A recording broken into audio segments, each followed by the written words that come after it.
नमस्कार, अजय चतुर्वेदी। मित्रों, लोकतंत्र के महापर्व के लिए आज से प्रक्रिया शुरू हो गई है।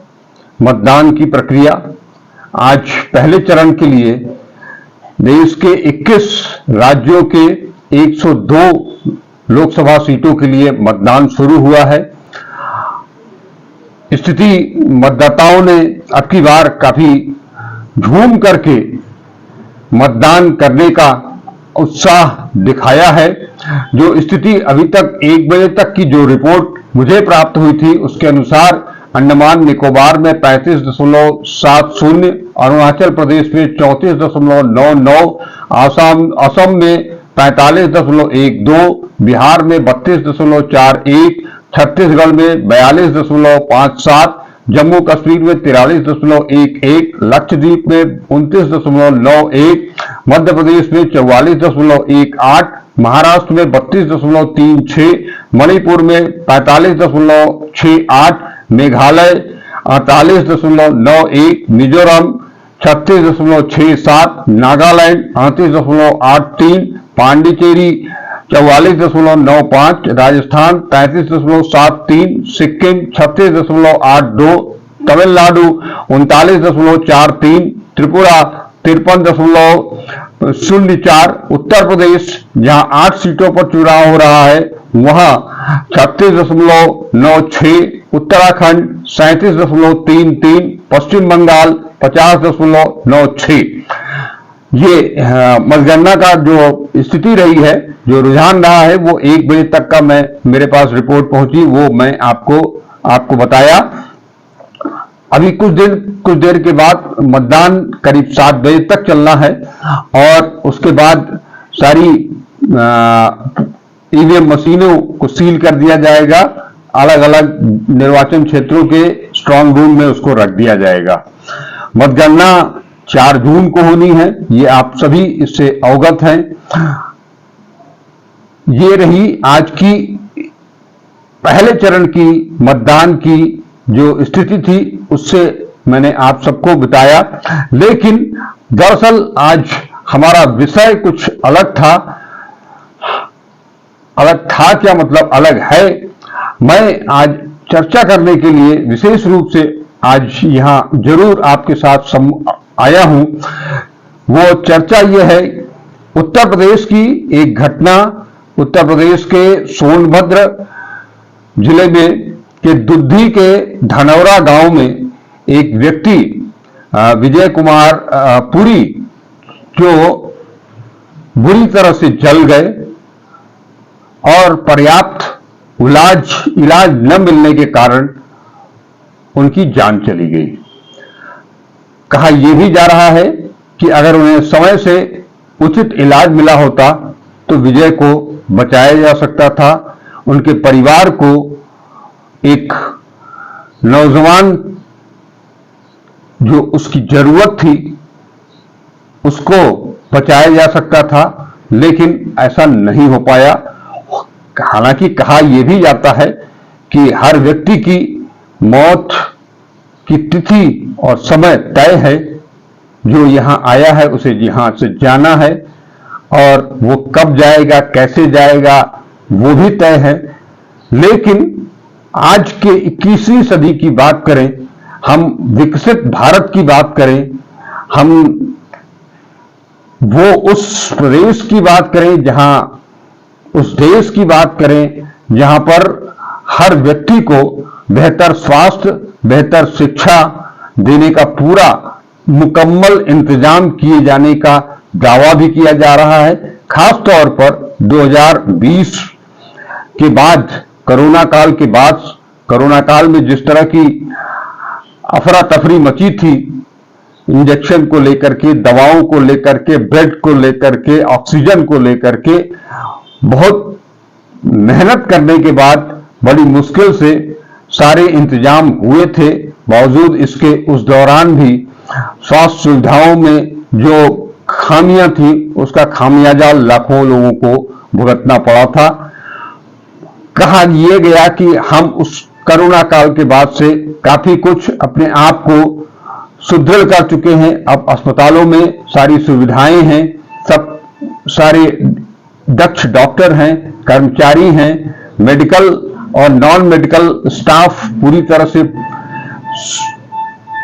वहां मौजूद है, उनकी तैनाती है। लेकिन इस पूर्वांचल के इस दुद्धी के धनौरा गांव में विजयपुरी की मौत ने जिले में स्वास्थ्य व्यवस्था की पोल खोल करके रख दी है। करोड़ों रुपए खर्च करके इमारतें बन गई, उनमें महंगे महंगे उपकरण जरूर आ गए, उनको स्टॉल भी कर दिया गया। बावजूद इसके सरकारी तंत्र की उदासीनता ही इसे कहेंगे कि समय से समुचित उपचार नहीं मिल सका बेचारे को और उसने दम तोड़ दिया। आपको बताएं कि जो वहां से सूचना मिली है उसके अनुसार इस जिला अस्पताल में एक 2015 के जून महीने में एक बर्न यूनिट का लोकार्पण हुआ था। 9 साल गुजर गए, बावजूद इसके उसका संचालन अभी तक नहीं शुरू हो सका है। स्वास्थ्य विभाग इसके पीछे के जो कारण बताता है वो बड़ा चौंकाने वाला है कि 9 साल में उस बर्न यूनिट के लिए विशेषज्ञ डॉक्टर और कर्मचारी नहीं उपलब्ध हो पाए हैं। इस यूनिट के चालू न होने के कारण झुलसे मरीजों को उपचार के लिए जिला अस्पताल के एक सामान्य से वार्ड में रखा जाता है। इस वार्ड में मरीजों के लिए न एसी है, न कूलर है, न पंखा है। अन्य मरीजों को भी उसी में उनके साथ जले हुए जो मरीज आते हैं उनके साथ ही अन्य मरीजों को भी रखा जाता है। ग्रामीण क्षेत्र की सीएचसी पीएचसी पर तो व्यवस्था और भी खराब है और भी दयनीय है। झुलसे मरीजों को अक्सर जिले में उपचार नहीं मिल पाता है और उन्हें तत्काल वाराणसी के लिए रेफर किया जाता है। उसमें से ज्यादातर लोग ऐसे होते हैं जो सोनभद्र के उस दुर्गम इलाके से बनारस पहुंचते पहुंचते रास्ते में ही दम तोड़ देते हैं। ये घटना बृहस्पतिवार की है। विजयपुरी की मौत की घटना के पीछे भी समय से समुचित उपचार न मिलना एक बड़ी वजह बताई जा रही है। इस संबंध में जब वहां के सीएमओ डॉक्टर अश्विनी कुमार से बात की गई तो उनका यह कहना था कि बर्न यूनिट को चालू कराने के लिए स्टाफ की तैनाती का प्रयास किया जा रहा है। शासन को पत्र भी लिख दिया गया है। शीघ्र ही यूनिट चालू होने की उम्मीद है। अस्पताल में प्राथमिक उपचार के लिए जरूरी सुविधाएं हैं जिससे मरीजों को तुरंत उपचार दिया जाता है। यह सीएमओ का वर्जन है।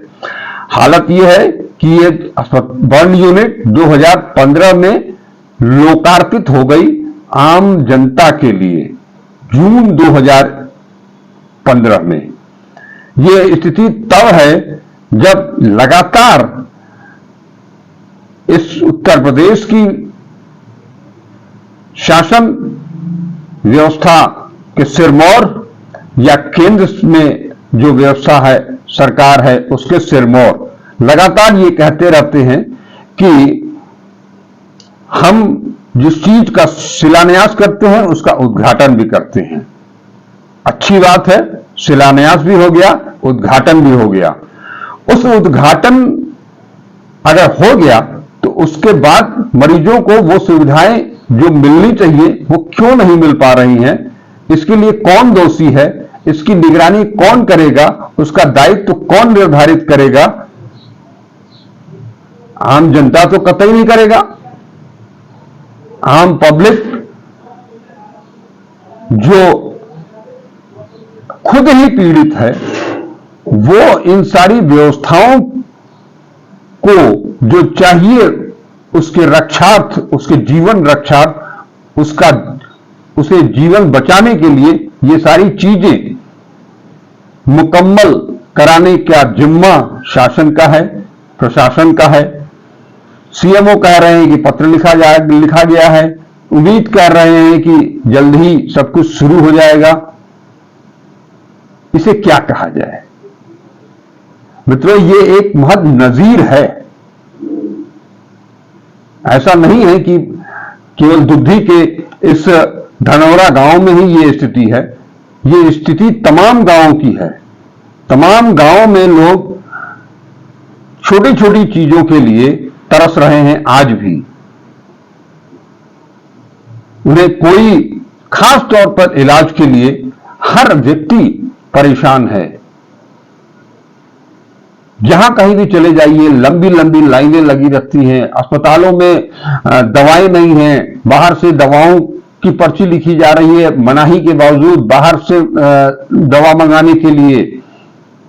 डॉक्टर ओपीडी का समय 8 बजे से अगर है तो डॉक्टर 10 बजे आएंगे या नहीं आएंगे। इन सारी चीजों को लेकर के कभी भी शायद शासन प्रशासन बहुत सख्त रुख कभी अख्तियार नहीं कर पाया है। दावा जरूर किया जाता है कि हमने ये कर दिया वो कर दिया, अब तो जो कुछ भी कर दिया वो इस देश में अभी तक कभी हुआ ही नहीं था। तो फिर ऐसे लोग अपनी जान क्यों दे रहा, परिवार अनाथ क्यों हो रहा है? वो बच्चे, वो विजय जी की पत्नी, उनके माता पिता के ऊपर क्या गुजर रही होगी वो वही बता सकते हैं। ये स्थिति है। और दावे तमाम। आज ये मुद्दा इसलिए आज के दिन उठाना पड़ा क्योंकि ये अप्रैल का महीना है और क्लाइमेट चेंज, ग्लोबल वार्मिंग के चलते जो स्थिति बन गई है अप्रैल में पूरे प्रदेश में, कहीं 38 डिग्री, 40 डिग्री, 41 डिग्री, 42 डिग्री का तापमान है। हर जगह कहीं होटल हो, मॉल हो, घर हो, दुकान हो, गांव में चले जाइए तो खेत खलिहान हो, वहां रोज आग लग रही है। रोज किसान सबसे ज्यादा त्रस्त हैं। रोज आग लगी के चलते उनकी पूरी मेहनत राख हो जा रही है। और वो राख क्यों हो रही है? उनके खेतों के ऊपर से जो हाई टेंशन तार गए हैं वो तार स्पार्क कर रहे हैं, तार खेत में गिर रहे हैं, खलिहान में गिर रहे हैं, जिसके चलते वो पूरी की पूरी फसल चल करके राख हो जा रही है। उन किसानों के दर्द को समझना आसान नहीं है। इसलिए मैंने इस विषय को आज के लिए चुना। अब ये आपके ऊपर है कि आप इसे कितनी तवज्जो देते हैं। आप अपनी राय कमेंट बॉक्स में जरूर दीजिएगा। मैं इसी उम्मीद करता हूं आप हमारे साथ बने रहिए। मैं लगातार आपकी खबरों के साथ आपके सम्मुख प्रस्तुत होता रहूंगा, मिलता रहूंगा। इसके लिए एक मदद, वीडियो को पूरा देखें, इसे लाइक करें, शेयर करें और चैनल को अगर अब तक सब्सक्राइब नहीं किया है तो सब्सक्राइब जरूर करें। नमस्कार, अजय चतुर्वेदी।